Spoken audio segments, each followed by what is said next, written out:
Bom, boa noite a todos. Vocês me ouvem bem? Bom, Tudo certo. então, tudo certo. Boa noite, eu sou Luciana Nina, sou cardiologista pediátrica aqui na cidade de Porto Velho. O Clube de Revista hoje, em comemoração ao Mês Nacional da Conscientização da Cardiopatia Congênita, já é o segundo ano, né, que a Sociedade de Cardiologia de Rondônia dedica o Clube de Revista do mês de junho a temas que abordem a cardiologia pediátrica. Hoje o tema do nosso encontro vai ser cardiologia fetal, o diagnóstico das cardiopatias congênitas graves que necessitam de intervenção fetal ou neonatal. Para o encontro de hoje, nós vamos ter a participação do Dr. Marcelo Salamo como moderador.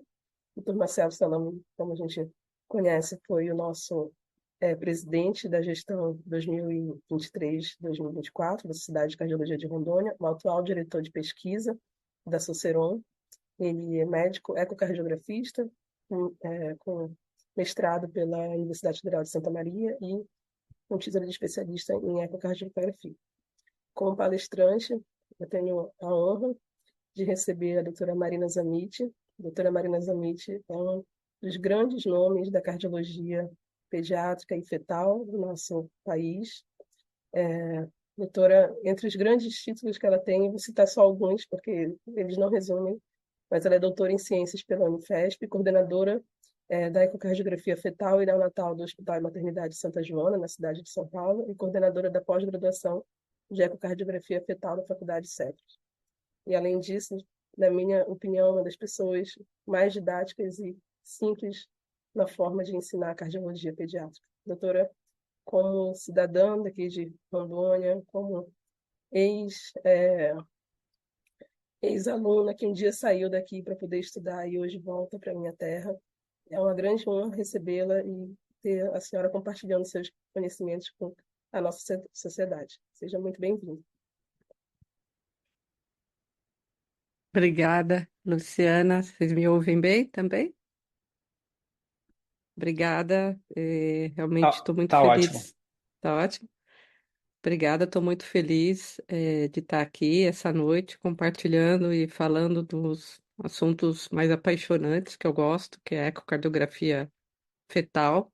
E, primeiro de tudo, parabenizá-los por essa iniciativa, né, de divulgação, de fazer essas aulas, divulgar conhecimento. Acho que essa disseminação do conhecimento é a coisa mais importante que tem, ainda mais se tratando do nosso país, né, desse tamanho que é tão continental. É muito bom proporcionar essa divulgação, esse conhecimento em larga escala e ultrapassando fronteiras, né?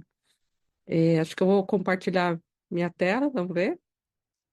Vamos lá, compartilhar. Vocês me falam se tá tudo bem. Tá no Entrou. entrou no modo apresentação, né? Agora Isso.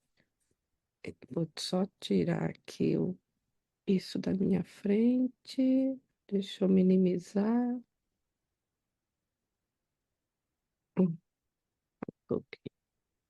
É que ficou a tarja aqui bem na minha frente. Pronto, subi. Então, conversando com a Luciana, né, sobre um tema. Primeiro, eu já fiquei muito feliz na hora que eu estava preparando a aula. Eu pensei, puxa, antigamente, décadas atrás, quando me chamavam para falar de cardiologia fetal, ecocardiografia fetal, era para falar sobre se existia cardiologia fetal. Isso existe, existe um exame que faz diagnóstico, e esse tempo já passou, né? Então, a gente pode estar aqui discutindo algo mais específico, né? Que é o diagnóstico das cardiopatias graves. E é claro que quando a gente fala de cardiologia fetal, é o que mais preocupa a gente, né? Então, é sobre. A gente pode diagnosticar hoje em dia vários tipos de defeito, vários tipos de alterações, mas é claro, né, a gente pensar que as graves que precisam, assim que o bebê nascer, ter uma intervenção, ou aquelas que, mesmo na fase fetal, poderiam ter se beneficiado de alguma intervenção que a gente pudesse ter tomado, fica claro que o diagnóstico agora tem que ser feito antes do nascimento. Afinal, se é um defeito congênito que está lá desde 6, 7 semanas, porque a gente vai deixar para diagnosticar só depois que a criança nasce, que ela fica cianótica, que ela entra em choque, que ela está lá no bercinho, do berçário, normal, no alojamento conjunto, né? Certamente a gente precisa tentar o diagnóstico antes do nascimento, né?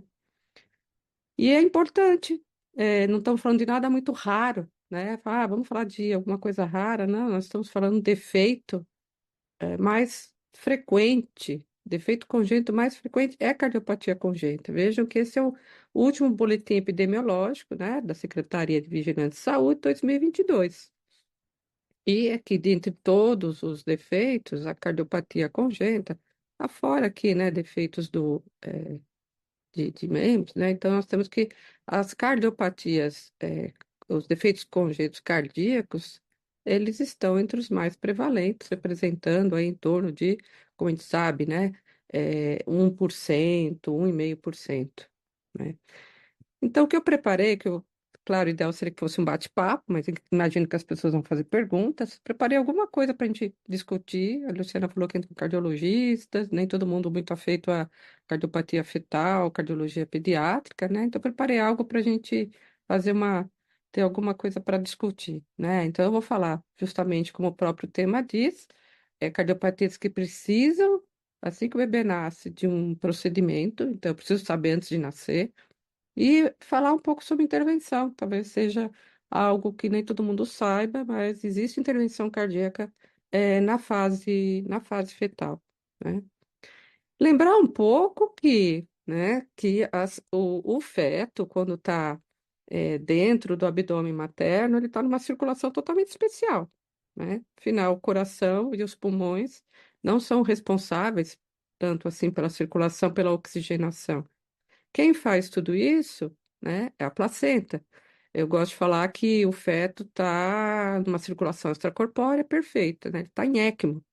Porque quem é a membrana oxigenadora é a placenta. Então, o sangue vai chegar ao coração através da veia umbilical, desvia para o ducto venoso, e lá dentro do coração e fora existem dois juntos importantes. Um deles é o forame oval, o outro deles é o canal arterial, que eles servem como desvio do sangue. O forame oval é o principal responsável para enchimento das câmaras esquerdas, já que os pulmões não estão participando da oxigenação, não recebem muito sangue, então quem enche as câmaras esquerdas de fato, que vai mandar o sangue para a aorta é o forame oval, é o sangue que passa pelo forame oval, né?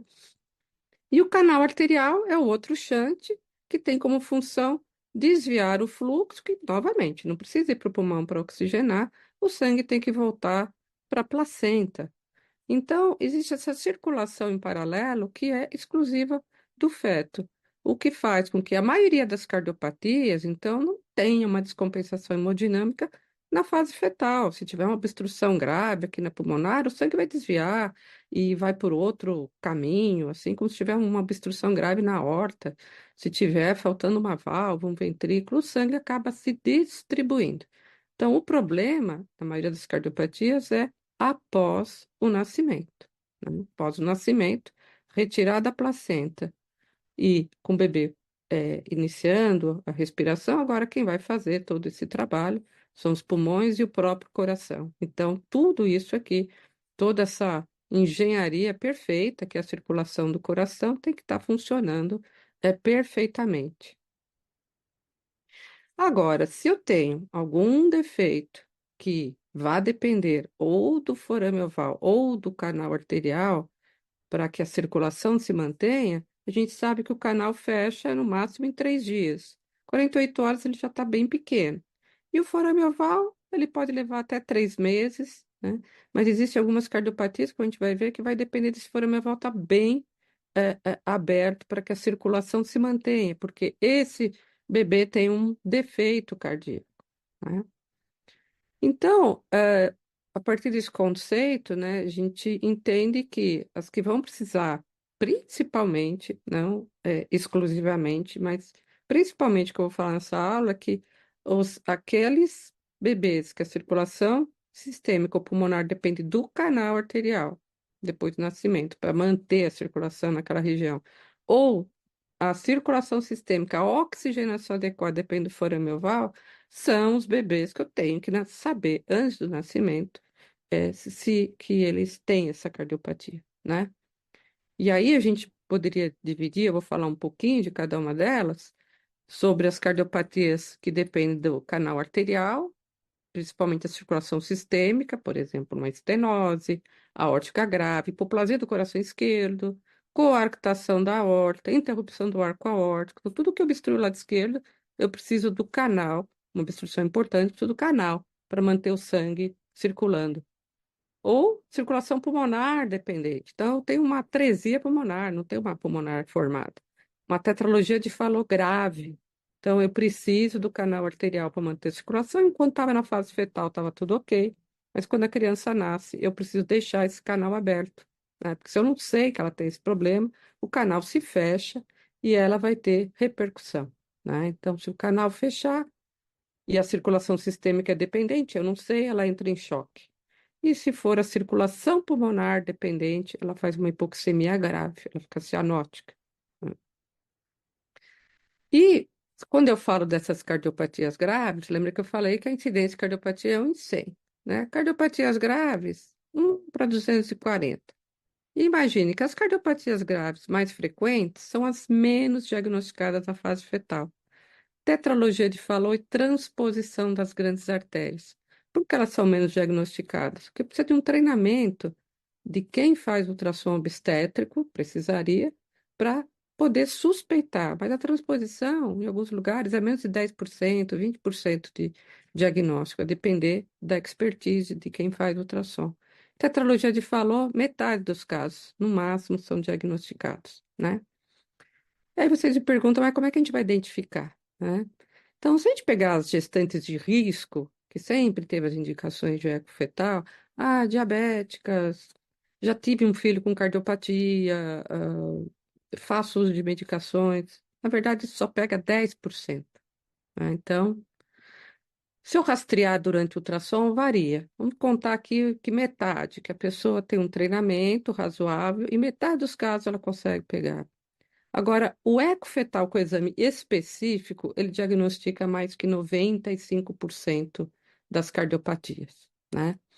Isso daqui, esse número pode melhorar, né? Se a pessoa tem um bom treinamento, ela pode diagnosticar ali 75% das cardiopatias. Isso, estudos em locais que tem uma auditoria muito certinha, né? Na Europa, principalmente, vê que às vezes sobe até para 75%. A pessoa tem que ser muito bem treinada. Agora, a ecocardiografia fetal, feito com um especialista, que avalia todo o coração, né, ele tem uma possibilidade de diagnóstico aí acima de 95% dos casos, né? Isso foi tão importante, né, e que foi falado, né, da ecocardiografia fetal, que desde junho de 2023, existe uma lei, né, essa lei número 14.598, uma lei federal, que fala sobre a obrigatoriedade da rede pública oferecer ecocardiograma fetal no pré-natal de gestantes, além dos outros exames aqui que são importantes também. Se a gente pensar no Brasil como um país continental, isso faz muito sentido, né? Porque alguém pode falar, mas lá na França não é assim, lá na França não precisa, mas lá na França, se você nascer num hospital e não ter tido diagnóstico, você rapidamente tem uma vaga e é transferido. Imagina o Brasil do tamanho que é, né? A gente não tem hospitais que são referência para cirurgia cardíaca neonatal em muitas regiões, ou são muito afastadas, né? 1.000 quilômetros, 800 quilômetros. Isso é um grave problema no nosso país. Então, essa lei, a gente como cardiologista pediátrico, viu com bons olhos, em que pese que não temos ainda especialistas para atender toda a população. E quem poderia fazer esse exame? Bom, as diretrizes brasileiras de cardiologia de 2019, ela já determina isso, né? Ela dispõe sobre isso. Profissionais experientes na área de imagem, como ultrassonografistas, rádio, ecocardiografistas, podem avaliar o coração fetal com alto grau de precisão. diagnóstico. O que ele tem que ter é um treinamento e saber que ele sabe ver todo o coração, todas as imagens e saber diagnosticar as principais cardiopatias. Então, veja aqui uma imagem à esquerda de um coração visto na fase fetal. Aqui tem uma simples varredura que durou nada, né? Segundos, desde o abdômen, a imagem de quatro câmaras, a via de saída esquerda, a via de saída direita, uma imagem muito importante, que é a imagem de três vasos e traqueia. Claro, não é assim que a gente faz o exame, faz uma varredura e vai embora, né? Mas só nessa varredura, né, que foi feita aqui, deu para ver muita coisa, né? Deu para ver que os citos é sólidos, que eu tenho a aorta, veia cava inferior, é um bebê cefálico, então tá tudo do lado certo, que eu tenho o átrio esquerdo, o átrio direito, forame oval, veias pulmonares vão aparecer aqui, já descartei drenagem anômala de veias pulmonares, só com essa imagem, que é o diagnóstico menos realizado na fase fetal, que eu tenho os dois ventrículos, duas válvulas, que eu tenho a aorta saindo do ventrículo esquerdo, e que eu tenho artéria pulmonar saindo do ventrículo direito, que estão todas de bom calibre, e que a traqueia está do lado direito da aorta. Então, veja, é uma imagem rápida, mas que me deixa, assim, tranquila em termos de avaliação. Claro que a gente adiciona Doppler colorido, avalia, muitos outros planos, né, para avaliar o fluxo, no coração. Então, o exame ecocardiografia fetal é o principal, né? Vamos falar um pouco sobre as cardiopatias graves, circulação sistêmica dependente. Então, se o bebê tiver uma hipoplasia do coração esquerdo, com atresia mitral, VE pequena, é uma cardiopatia grave, né? Que pode ter várias nuances, né? Ventrículos muito hipoplásicos, ventrículos borderline, que podem ter cirurgias menos, mais, um pouquinho mais fáceis do que nesse caso. Então, aqui, por exemplo, a gente viu lá atrás um coração com quatro cavidades. Aqui eu estou vendo um coração com dois átrios, um ventrículo. Esse bebê tinha uma hipoplasia do coração esquerdo. Ah, quando esses bebês têm a hipoplasia do coração esquerdo, a gente sabe que o sangue que devia ir do átrio direito para o átrio esquerdo, ele agora está invertido. Então, isso é visto, né, no ecocardiograma. Então, a gente avalia tudo isso. Esse fluxo tem que ser adequado no forame oval. Esse forame oval tem que ter um tamanho adequado. A gente pode avaliar isso na fase fetal. Na imagem de três vasos, que aqui a gente vê uma pulmonar grande e deveria ter visto a aorta e o canal com o fluxo na mesma direção, a gente já nota que o sangue que está indo pelo canal está voltando pela aorta e que é um fluxo invertido. E o arco aórtico, por exemplo, pode estar assim bem reduzido, né? Então, aqui eu tenho a aorta com o arco e aqui quase não vejo o restante do arco e do istmo aórtico. Então, certamente é uma criança, se eu já vi que o fluxo na fase fetal está sendo importante para irrigar a aorta descendente e as coronárias, essa criança, quando nascer, eu tenho que manter esse canal aberto, né? Esse é um eco após o nascimento. A aorta muito fininha, essa criança, então, é um bebê com um canal e o fluxo está subindo pela aorta, que deveria aparecer tudo em azul, descendo. E o sangue do canal está indo retrogradamente para o arco e, com certeza, para a aorta ascendente, até chegar nas coronárias, porque tem que irrigar aqui a cabeça e as coronárias que ficaram aqui embaixo, sem fluxo vindo do ventrículo. Então, eu tenho que manter esse fluxo pelo canal, porque é uma cardiopatia que depende do canal arterial, uso prostaglandina para programar a cirurgia, né? A cirurgia pode ser tanto um procedimento híbrido, manter o canal aberto com stent, bandar as pulmonares, manter o septo interatrial aberto para que o sangue continue indo do átrio esquerdo para o átrio direito, ou partir para uma reconstrução, que é a cirurgia de Norwood, onde eu reconstruo a aorta utilizando a artéria pulmonar e coloco um tubo Norwood sano com tubo do VD para pulmonar, que é a cirurgia que é mais realizada nesses casos. Então, uma cardiopatia complexa que eu preciso saber do diagnóstico antes do nascimento, né? Outro problema onde eu posso ter uma obstrução grave para a aorta é quando o arco aórtico é muito pequeno. Então, aqui na imagem de três vasos, eu vejo uma pulmonar de bom tamanho, a aorta do tamanho da veia cava superior e com fluxo reduzido nesse arco. Esse é o arco da aorta, né? Visto de uma outra maneira, por isso que ele não parece exatamente um arco, mas é o arco visto na imagem de três vasos traqueia. Aqui é onde eu consigo convencer todo mundo que é um arco, mas é a mesma região que eu estava vendo aqui. Esse é o arco aórtico de um feto que tem uma obstrução importante nessa região. Então, eu preciso saber que essa criança tem uma coarctação de aorta, né? Porque tem várias publicações já, e a gente sabe que o diagnóstico pré-natal da coarctação melhora a sobrevida e reduz a mortalidade, né? Existe pouca suspeita clínica e o teste do coraçãozinho, ele, na maioria das vezes, ele é normal, né? E é uma cirurgia bem menos, né, invasiva. Mostrei para vocês o Norwood Sun. Coartação de aorta, ela é feita aqui pela lateral, se corrige o arco, na maioria das vezes, quando é uma coartação isolada. Se tiver hipoplasia de todo o arco, a abordagem cirúrgica é outra, mas mesmo assim é uma cirurgia com resultados ótimos, né? Sem a gente ter que descobrir que tem coartação porque a criança chocou, né? Teve um choque cardiogênico. Se a gente falar agora de circulação pulmonar, então sistêmica, já vimos, circulação pulmonar dependente, então não tem a válvula pulmonar, agora é a outra artéria.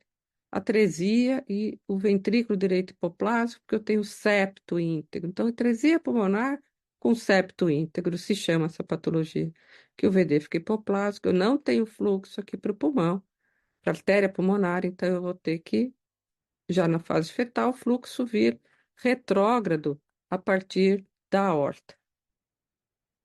Então, veja aqui uma imagem de um coração, de um feto. Vai fazer a varredura novamente. Eu sei que eu mostrei muito rápido aquela primeira varredura, mas vejam que aqui eu deveria ter as quatro cavidades, tamanhos semelhantes, dois átrios, ok, mas olha o ventrículo direito em relação ao ventrículo esquerdo.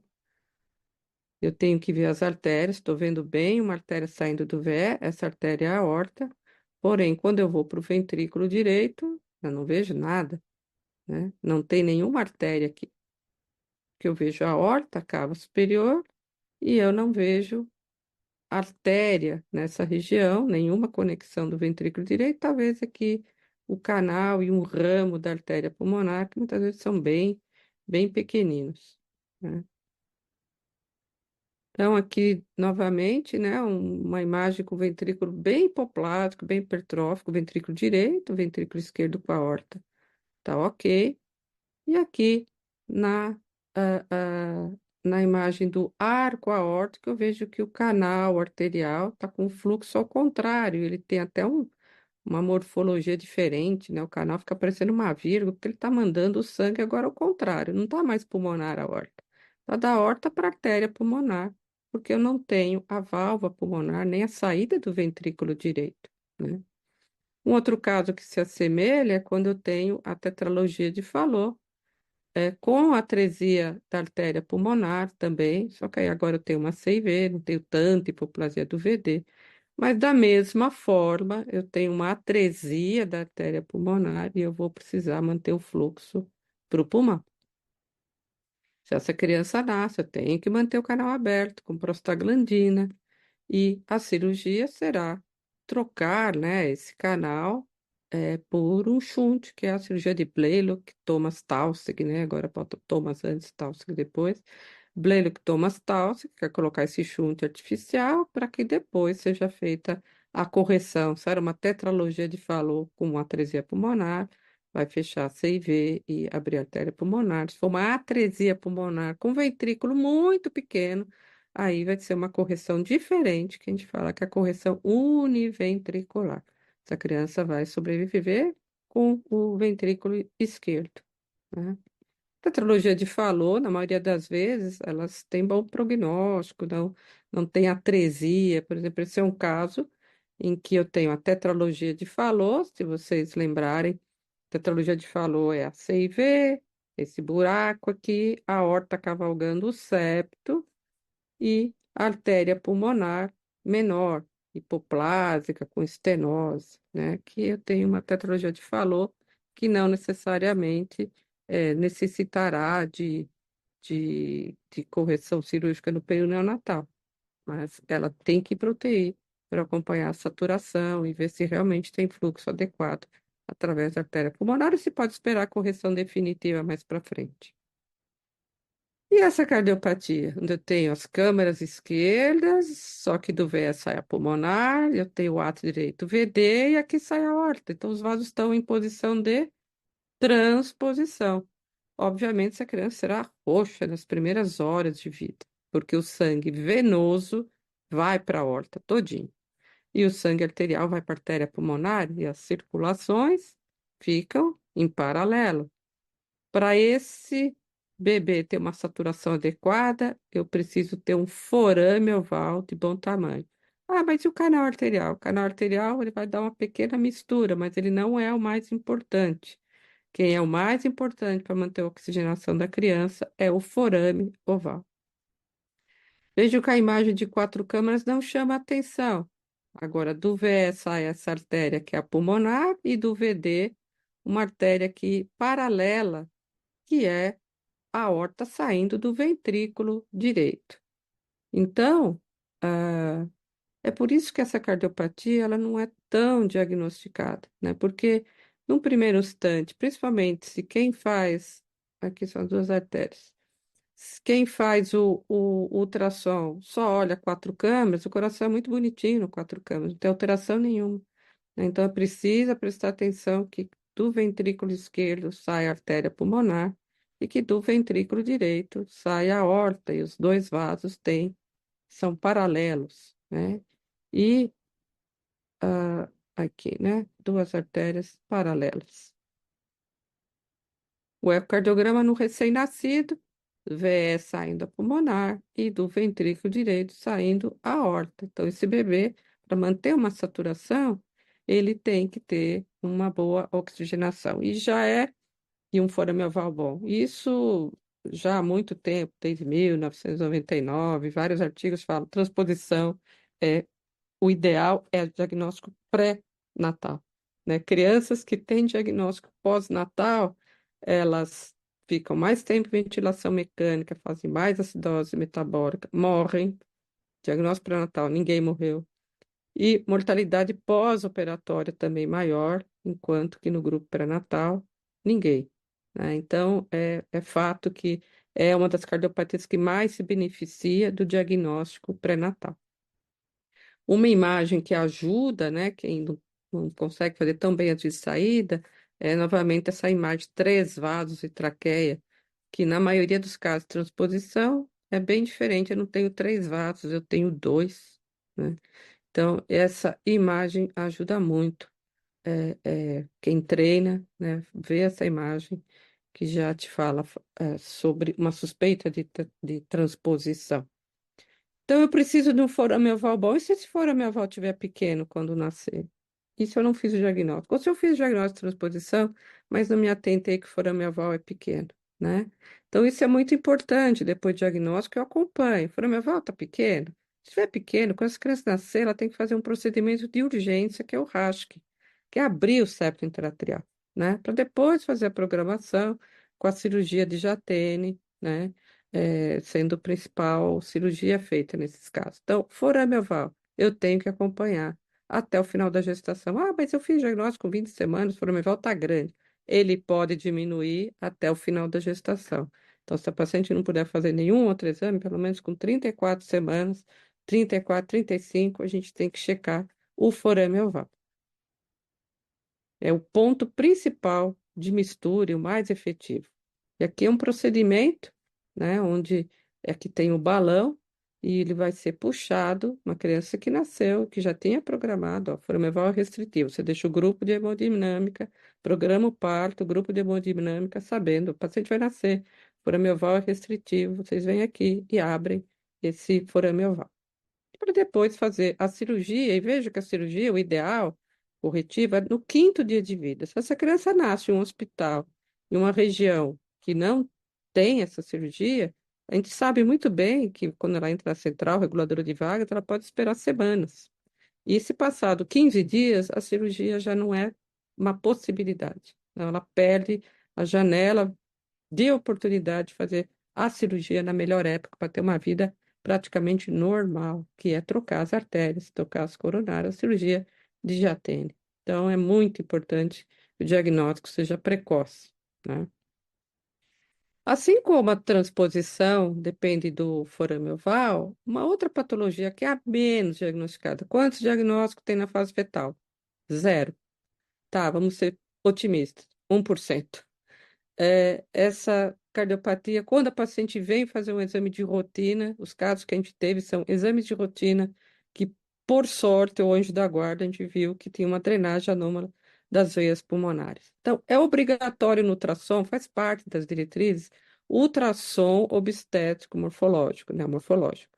Olhar as duas veias, não é uma coisa impossível. Ah, uma veia é muito pequenininho, mas a morfologia dos átrios e os aparelhos hoje em dia são tão bons, né? Se a pessoa tem um aparelho bom, lógico, ver essas veias entrando no ato esquerdo, colocar o Doppler colorido e visualizar duas, não precisa ver as quatro. Veja duas, que você já descartou a cardiopatia mais grave, que seria que as veias pulmonares, ao invés de entrar no ato esquerdo, elas drenam lá para a cava superior, que é a forma mais comum, elas drenam no átrio direito, né? Em vez de entrar aqui, elas vão lá para o lado direito, vão para a cava inferior, vão para o ducto venoso, então elas fazem outro caminho, mas não entram no lado esquerdo, né? Então, esse foi um caso que veio o exame de rotina. Coraçãozinho bonitinho, só que o átrio esquerdo chamava atenção de ser muito redondo e não tinha veia entrando. E a cava superior estava dilatada, que também não é um achado muito comum. Então, era um caso de drenagem anômala. Atrás do átrio esquerdo tinha aquela veia vertical que levava o sangue das veias lá para a cava superior. Então, quando essa criança nasceu, tinha que corrigir isso para que as veias entrassem no átrio esquerdo. E o forame oval tinha que ser bom, porque todas as veias entram no lado direito. Quem é que vai mandar sangue para a horta? O sangue tem que voltar por aqui. Agora, aqui uma cardiopatia complexa, como um coração univentricular, dois átrios, duas válvulas e um ventrículo só. Mas às vezes, cardiopatias complexas, como essa, aí eu tenho a aorta com bom fluxo, artéria pulmonar com bom fluxo. Às vezes não tem que fazer nada imediatamente, né? Essa criança pode acompanhar ou ter uma cirurgia com 30, 40 dias, se o fluxo para pulmonar estiver maior, né? Então, às vezes você fala uma cardiopatia complexa, meu Deus, isso é muito perigoso, e na verdade a transposição é que precisaria de diagnóstico mais precoce do que um coração ventricular, um desartérias, e tá tudo bem em termos de circulação, né? Então, essas cardiopatias que precisam inexoravelmente de tratamento neonatal, o estudo que eu falei aqui está lá nas nossas diretrizes brasileiras, né, que fala sobre a evolução intraútero, o segmento intraútero, como deve ser feito, o parto e a avaliação pós-natal. Então, isso é fácil de achar essa diretriz e ler na íntegra, né? Agora, falando um pouco sobre cardiopatia intraútero, tem alguma para a gente corrigir, né? Que foi a segunda parte que eu falei que eu ia abordar. De novo, né? Quais são elas? Vejam, estenose pulmonar crítica, atresia pulmonar, estenose aórtica. Aqui nós estamos falando de obstrução obstruções que a gente avalia na fase fetal e fala, esse ventrículo, ele vai desaparecer na estenose aórtica, vai virar uma hipoplasia do coração esquerdo. Esse ventrículo direito, por causa da obstrução grave da artéria pulmonar, o ventrículo direito também vai reduzir, né?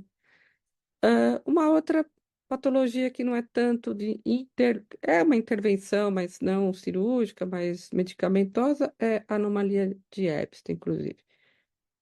Veja, a estenose valvar aórtica crítica. Então, eu tenho aqui, de novo, o coraçãozinho, esse é o lado esquerdo e o ventrículo esquerdo. Veja, uma função ruim, o átrio esquerdo aqui dilatado, então tem uma disfunção sistólica e diastólica desse ventrículo esquerdo, que era decorrente de uma estenose da válvula aórtica crítica.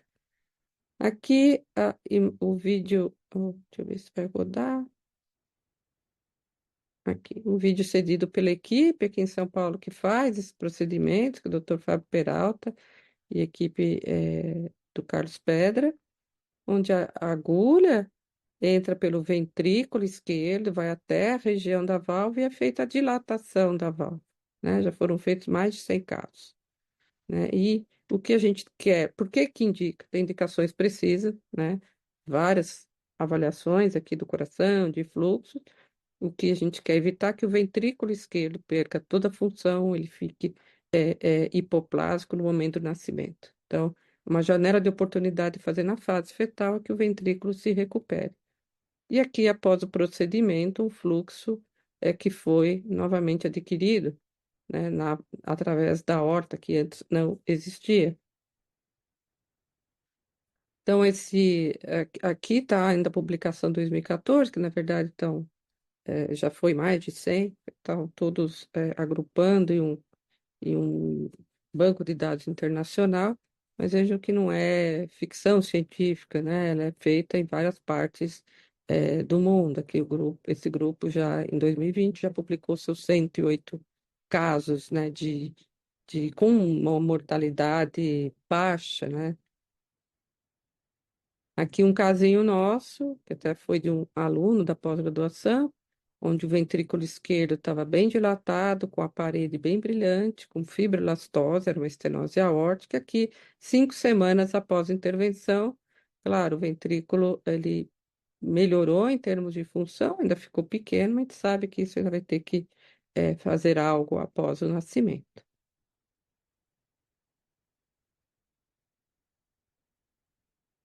Um outro, uma outra indicação seria a atresia pulmonar. Então, aqui nesse caso, a gente está vendo um VD pequeno, mas não tão hipoplásico, e uma válvula pulmonar. Você fala, nossa, mas a pulmonar está bonita, só que a válvula não abre.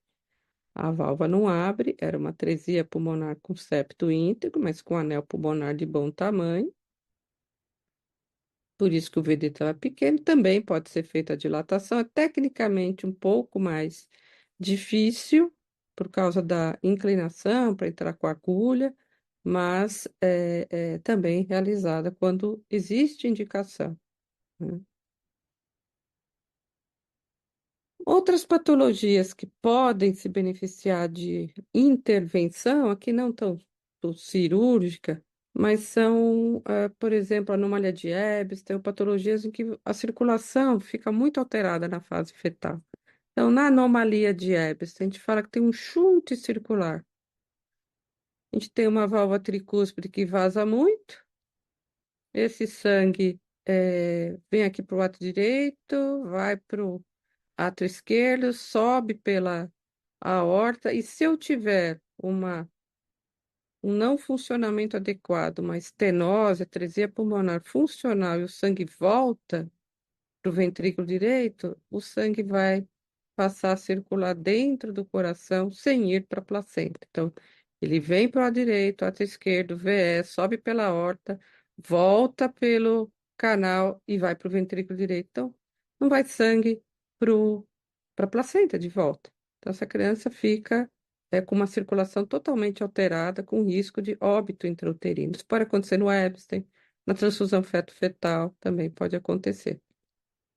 Então, é isso aqui que eu estava tentando explicar para vocês, né? Refluxo, vai para o lado direito, átrio esquerdo, ventrículo esquerdo e volta.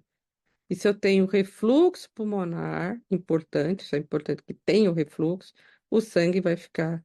E é isso que a gente chama de shunto circular, né? Esse shunto circular leva a uma deterioração da circulação fetal, de toda a circulação, ducto arterioso, cerebral, artéria umbilical, e as crianças podem vir a óbito. Então, uma das propostas é que se tente diminuir o fluxo ou fechar o canal arterial. Olha só, a gente quer o canal tanto tempo aberto e nessa hora a gente quer fechar. Mas se eu fecho o canal, né, se viu, né, em alguns estudos e trabalhos, que se eu diminuo o fluxo pelo canal ou fecho, a circulação volta a ficar mais adequada, com melhora do padrão de fluxo na circulação do feto. Enfim, isso era alguma das coisas que eu queria falar para vocês e eu acho que o diagnóstico de cardiopatias congênitas no período fetal, é, todos devem entender que é primordial, né? Principalmente nesse tipo de cardiopatia. Ah, eu vejo CIV? Vejo CIV. A gente vê defeitos do septo atrioventricular, diagnóstico. Hoje em dia, com as novas máquinas, né? A gente faz diagnóstico de fístula coronariana, quase tudo, né? Mas essas que eu abordei agora são aquelas que a gente fala, puxa, não pode perder, né? E a cirurgia cardíaca fetal é uma realidade, né? Mas tem que seguir critérios rigorosos. Não é toda estenose pulmonar que vai para a cirurgia fetal, não é toda atresia pulmonar que vai para diagnóstico fetal, já que tem riscos, né? Risco do procedimento, risco materno, risco do feto, risco de nascimento prematuro, inclusive. Eu espero que eu tenha cumprido meu tempo e que tenha sido útil e instrutivo para a maioria de vocês. Obrigada.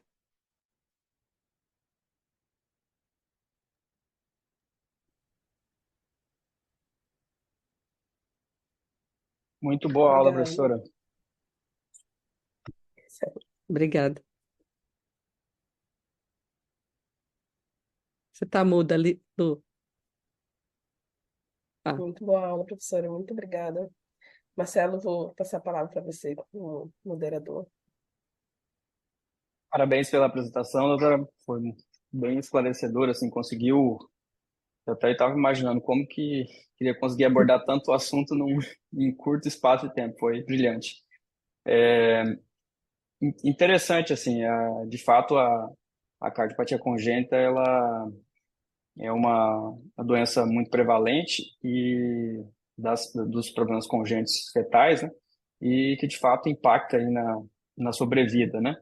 Só quem passou por perder uma criança recém-nascida sabe a dor que é e as consequências, e ainda mais assim, o sentimento que fica e que poderia ter sido evitado, né? E eu queria aproveitar, doutora, assim, e pudesse explicar um pouco mais sobre a questão dos critérios, por exemplo, da indicação de valvoplastia na estenose aórtica, que é o mais realizado. uhum, Pelo fato de a gente ter uma janela de oportunidade, né? E para alertar o pessoal, assim, quando é interessante encaminhar essa gestante para um centro terciário. uhum. Sim, essa é uma boa pergunta, porque eu não coloquei, porque eu falei, talvez alguém vai perguntar. Ah, bom, primeiro tem que ter a estenose aórtica crítica, com nenhum fluxo, ou mínimo fluxo. O ventrículo esquerdo não pode já estar hipoplásico também. Se você pega uma estenose aórtica crítica, o VE já está muito hipoplásico pelas medidas, ele também já não é um candidato. Agora, critérios para fazer o procedimento. Então, eu tenho que não ter fluxo anterógrado pela aorta e só retrógrado pelo canal. O fluxo do átrio esquerdo, ele vai preferencialmente pelo forame oval lá para o átrio direito, quer dizer, o sangue tem uma dificuldade de entrar no ventrículo esquerdo. O fluxo da mitral também não é mais aquele onda E, onda A, né? Ele não tem mais dois fluxos, ele é uma onda monofásica. Então, esses são basicamente os critérios, né? Os critérios de Boston, que são indicações para você realizar o procedimento, indicar o procedimento, né? Passar com a equipe que vai fazer o procedimento e tentar a dilatação. São basicamente esses, né? Então, não pode ter um ventrículo já hipoplásico, não é a hipoplasia do coração esquerdo. Se a ponta do ventrículo direito já está formando, né, o ápice do coração, isso já não é mais viável, esse ventrículo não vai crescer, já parte para um todo que é um tratamento, programação de hipoplasia do coração esquerdo. É, deu Per- para entender? per- É, Perfeito, sim. ótimo. É, bem é. esclarecido. E tem, assim, um limite de semanas, doutor, que daria para fazer ou É, o ideal seria antes de 26 semanas, né? Então, o diagnóstico tem que 26 ser semanas? rápido, né? Mas já fizemos 27, 28. Passando disso, a gente sabe que o resultado, porque a gente tem que dar tempo pro coração se readaptar, crescer, enfim. Depois de 30 semanas, o que é, já é, né? Dificilmente o coração vai ter tempo e é o que se acredita, né? Não se fazer muito tardiamente. De início, quando começaram a fazer esses procedimentos, faziam, não tinha tanto critério, faziam em todos os bebês, então nem se conseguia provar que isso aquilo estava sendo efetivo, né? Era caso ruim, era caso com idade estacional avançada, então tudo foi evoluindo. Esses são os critérios principais. Lá na Europa tem quem use outros tipos de critério, mas tudo muito parecido com isso, né? Alguma outra diferença. Mas o ideal seria até a 26ª semana, né? E máximo 28. Quem sabe que aqui no Brasil demora um pouquinho as coisas para o paciente chegar, fazer o diagnóstico, chegar, aparecer e falar, ah, vamos fazer 28. Ah, acho que vai valer a pena, né? Mas está um pouquinho além do que a gente gostaria. Perfeito. Outra questão interessante, doutora Marina, que seria interessante a gente comentar a respeito da transposição das grandes artérias, e que muitas vezes a gestante é direcionada para o centro e pode acontecer de nascer e aquele momento de programar o procedimento não dá tempo. Às vezes, 15 minutos a criança não sobrevive. Quais sinais são importantes assim para esse segmento da gestante antes do nascimento para predizer uma emergência médica? Na transposição, o principal é o forame oval, né? Acho que é isso que você está perguntando, né? Exato. Aliás, no nosso curso de atualização, a gente vai abordar muito isso, porque que eu tinha comentado, né, que a gente faz um curso de atualização, e essa questão de avaliar quando o forame oval é restritivo, tem muitos trabalhos, muita coisa e nada muito certo. Quando o forame oval é Uhum. muito pequenininho, todo mundo está vendo, né? Quase não tem o forame oval, quase não vê a membrana, mas isso é aqueles casos que fala, eu acho que o forame oval tá bom, quando vai ver não tá bom. Você acha que tá ruim, quando vai ver não precisa. Então ainda tem, não existem critérios muito, uns falam, a medida do forame oval não serve. Então a gente usa múltiplas, né? Quando não tem uma coisa muito boa, a gente usa um monte de sinais, né? O forame parece menor do que 3 milímetros. Menor que 3 milímetros, você mede menor que 3, mas a gente tem que contar que coração em movimento, às vezes você mede 3, você mede 4, você mede 2, né? A membrana da fossa oval sendo mais fixa, né? Ela não movimenta muito, ela é fixa, isso também é um sinal, né? Aquela membrana que está sempre encostando. Então, eu vou dizer que muita gente fala assim, não gostei desse forame oval, não gostei. Você fala, não gostei, é a membraninha, né? Tem medidas? Tem, né, que podem ajudar. Mas o último trabalho que falou, né, a gente não consegue predizer, estava avaliando a função dos ventrículos, que isso era preditor, mas aí era um trabalho já muito complexo. Então a gente usa múltiplo, é que nem coarctação de aorta, né? A gente mede só o isquio? Não, a gente mede o isquio, mede a aorta, vê o fluxo, usa 4, 5 critérios para juntar e tentar definir. Não, essa é uma coarctação de aorta, que vai precisar de procedimento. Essa daqui a gente precisa, não precisa ligar o prostíncrono, vai pôr TI, faz o exame, não precisa ser tão invasivo, né? Então a gente usa vários critérios, né, para tentar definir e, em última instância, claro, né? Eu trabalho num hospital que é privilegiado, que eu posso falar, pessoal da hemodinâmica, eu quero ser um bebê, eu acho que vocês ficam aí por perto, ficamos, aí você tá tranquilo. Criança nasce, faço o eco, vejo a saturação, vejo como ela tá, e falo, não, não vai precisar, hoje não. Aí, de repente, amanhã precisa. Aquele forame oval, a gente tem que contar que a membrana, às vezes, está aqui, bonitinha, movimentando. A hora que começa a vir fluxo do átrio esquerdo, empurra a membrana, o forame que era bonito, não tem mais fluxo. Então, às vezes, é uma coisa dinâmica. Ele media 4, 24 horas, 48 horas depois, a gente fala para o cirurgião, você vai operar, vai fazer cirurgia de diatética ou vamos abrir? prefere que a gente abra no rastro, que depois você fecha aí, dentro da programação. Então, é uma coisa que pode mudar também, né? Às vezes você acredita que tá bom e não tá. De Perfeito. toda forma, A, ela men precisa nascer no hospital que tenha tudo isso, né?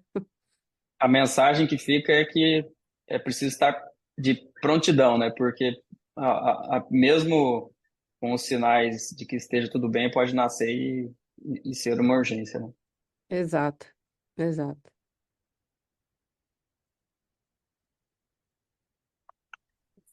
Alguém quer fazer mais alguma pergunta?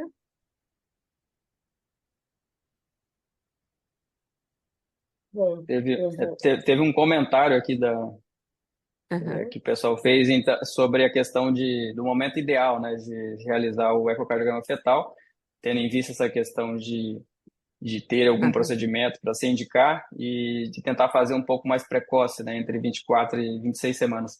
Qual que é a tua experiência, doutora, que você É, sugere, geralmente? veja, nas diretrizes foi colocado como a época ideal de se fazer o ecocardiograma fetal entre 24 e 28 semanas. Diria que 26 semanas seria aquela época. Por que que se colocou assim, né? A gente fica preocupado a paciente fazer muito precoce com 20 e não ter uma imagem boa e nunca mais voltar, ou porque não consegue fazer mais o exame, ou se for plano de saúde não paga o segundo exame, alguma coisa assim. Mas também 26 semanas, se a gente estiver dentro de uma estenose aórtica, uma coisa que a gente tem que programar a cirurgia, já estava muito em cima, né? Também é um pouco em cima para fazer, ainda dá, mas é muito em cima para fazer teste genético. Ah, será que é uma cromossomopatia? Também está ali em cima para poder colher, né? Cariótipo, esse tipo de coisa, para ter crescimento celular e fazer análise. A gente gosta de 24, né? Eu prefiro 24, mas aqui o pessoal manda 26, 27, 26, 27, né? Se no ultrassom suspeitou de alguma coisa, não viu de jeito nenhum o coração, o ideal é que faça antes, né? Suspeitou de uma cardiopatia, já manda, né? A gente faz aí de 14 semanas. Ah, tem uma TN aumentada, não vi uma das cavidades. O pessoal vê coração com tão precoce quanto 14. Eles fazem, o pessoal que faz ultrassom morfológico, vê refluxo tricúspide. Então, eles estão lá para, peraí, vou ver refluxo tricúspide, não estou vendo uma parte do coração. Às vezes, eles já suspeitam ou por uma malformação cardíaca, translucência nucal, ducto venoso alterado, que faz parte do morfológico primeiro, já suspeita de alguma coisa, não precisa esperar 26 semanas, já manda logo. Manda 14, manda 16, né? Manda 18, antes de 20 ou 20, né? 20 semanas. Agora, em sendo de rotina, eu acredito que se o ultrassom não viu nada e foi bem feito, 26 semanas é uma época ideal que o bebê não é tão grande para ter muita sombra acústica e não conseguir ver o coração, e também não é um miudinho que se a paciente tiver um biotipo, né, alguma coisa que interfira na imagem, 26 já consegue fazer uma imagem mais adequada, né? Se a gente vê em outros países, né, onde eles querem não só, né, fazer diagnóstico mas querem interrupção, às vezes, né, de cardiopatias, eles falam 18 a 20 semanas. Mas a questão é outra, né?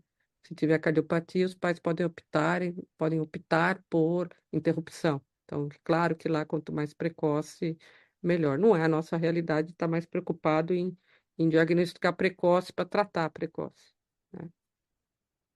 Perfeito. Maravilha. É importante essa mensagem, né, tanto os obstetras, né, tendo diante de uma paciente que já tem alteração no morfológico, pedir o ecocardiograma precoce é bem indicado justamente para, caso tenha algum Uhum. procedimento, dê tempo hábil, né, para ser encaminhado. E, e também a mensagem, tem várias pessoas que acham que o ecocardiograma fetal só pode ser realizado entre 24 e 26 semanas. E não, né? A gente consegue fazer mesmo bem precoce e até na véspera do parto. Uhum. Tem uma outra pergunta, doutora Marina, que o pessoal realizou aqui no É, chat. O diagnóstico de CIA é possível no ecocardiograma fetal? é, eu vi aqui a Márcia, né? Então, Márcia Isso. Ribeiro, é, o diagnóstico de CIA, é, ele é mais difícil, porque bem na região, o CIA ósseo secundo, que é o mais comum, é bem na região do forame oval, né? Mas a gente faz a suspeita quando o forame oval é muito grande. Então, o forame oval, essa abertura tem que ser um terço do septo interatrial. Digamos que o septo interatrial meça 12 milímetros inteiro, então aquela abertura, que é o forame oval, tem que medir uns 4.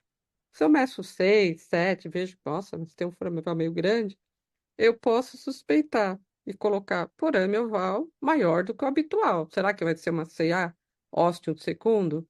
E eu coloco no laudo. Por que que é importante a gente observar isso? Porque CIA, acho que deve ter vários cardiologistas aqui, já devem ter pego CIA, um diagnóstico com 20, 30, 40 anos de idade, né? Ou criança que não está ganhando peso, que já teve 10 pneumonias e vai ver, nossa, mas você tem uma CIA, ela já tem 3 anos de idade, né? 3, 4. Não dá muito sopro, né? E às vezes não dá tanta sintomatologia, ou alguma sintomatologia que o pediatra não valoriza. E às vezes descobre na vida adulta com arritmia, já com dilatação importante do lado direito. Então, no eco fetal, quando eu acho que a CA é maior do que o habitual, eu coloco forame oval maior que o habitual. Realizar ecocardiograma após o nascimento para acompanhar se por acaso vai ser uma CA alto segundo. Mas é difícil afirmar, né? Difícil afirmar. Agora, comunicação ósseo primo, né? Aí sim, né? Mas acho que a Márcia quis perguntar de ósseo segundo, né? Se é ósseo primo, já é o defeito septo AV, esse a gente faz diagnóstico com certeza. De fato, tanto a CIA como a drenagem venosa, né, são os diagnósticos que muitas vezes a gente vai conseguir no pós-natal, né? Isso, exato. Assim como o canal arterial, né? Ah, vai ter É, PCA? Vai, PCA faz parte da circulação fetal, se ele vai ficar aberto ou não. Se for um prematuro, abaixo de 1.000 gramas, certamente ele vai ter o canal e eu vou ter trabalho com ele, né? Agora, se vai ter um canal, também é outra coisa que a gente descobre muito em eco de rotina. Às vezes as crianças fazem exame de rotina, vou jogar futebol, vou participar, você fala, nossa, tem um canal, não me diga. uhum, acontece.